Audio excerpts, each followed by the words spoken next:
আমাদের পরিবারে যে এতগুলা মানুষ মানে সেটা একসাথে না হলে কখনোই বুঝতে পারতাম না। তো আসসালামু আলাইকুম সবাইকে, সবাই কেমন আছেন? আশা করছি অনেক বেশি ভালো আছেন।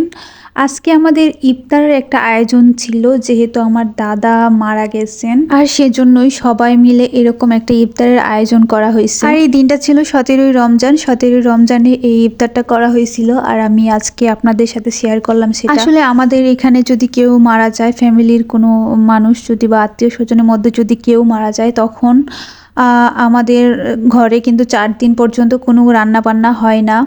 আত্মীয় স্বজন যারা আছে তারাই খাবার দাবার দিয়ে যায় 4 দিন পর্যন্ত। কি কি দিতেছ ইফতারিতে?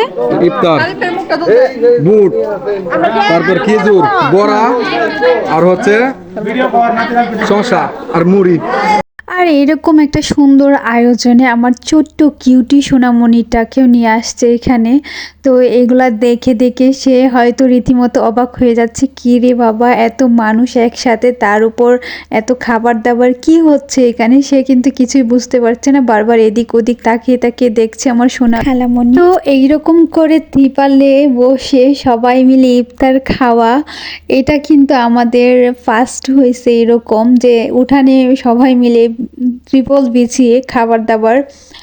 আর এই এক্সপিরিয়েন্সটা কি বলবো, হয়তো দাদা মারা যাওয়ার কারণে আমরা ফিল করতে পারলাম সবাই মিলে একসাথে।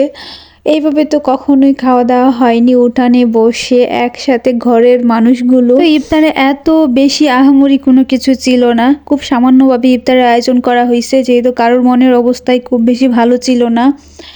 আর এই যে আমরা একে একে কিন্তু বোনরা সবাই বসে গেছি, আর বাড়ির যে ফুপুরা আছে আমাদের, তারা সবাই, আর আমরা ভাতিজিরা যারা আছি তারা সবাই এখানে এসে বসছি।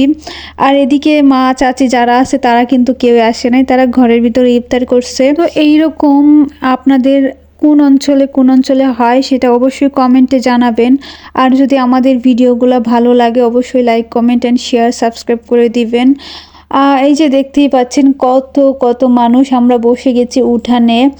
আমি হঠাৎ করে মনে হলো যে ছাদের উপরে গিয়ে একটু ভিডিও করি, সবাইকে যে একসাথে মিলে দেখা যাবে, সব ভিডিও করতে পারতেছি না। তো এই যে দেখতেই পাচ্ছেন কতগুলা মানুষ, আমরা ফ্যামিলিতে এতগুলা মানুষ। আর এরকম 4 দিন পর্যন্ত ঘরে রান্না হয় না, এই জিনিসটা আসলে একটা সামাজিক প্রথাই। তারপরেও এটা সামাজিক বন্ধন হিসাবে কিন্তু এটা এখনো পর্যন্ত চলিত আছে। এটা আসলে হাদিসের মধ্যে কোথাও নেই যে 4 দিন পর্যন্ত খাওয়া বন্ধ, রান্না বন্ধ, এগুলো আসলে নাই। কিন্তু এটা আমরা সামাজিক প্রথা হিসাবে ধরে নিই, সামাজিক একটা বন্ধন, যে আত্মীয় স্বজনের মধ্যে একটা প্রীতি বন্ধন, এইটাই আসলে, এছাড়া কিছুই না। তো আজান পড়ে গেছে আর আমরা ইফতার শুরু করে দিয়েছি। তো আমরা আমাদের জন্য সকলেই দোয়া করবেন। থ্যাংক ইউ, আল্লাহ হাফেজ সকলকে।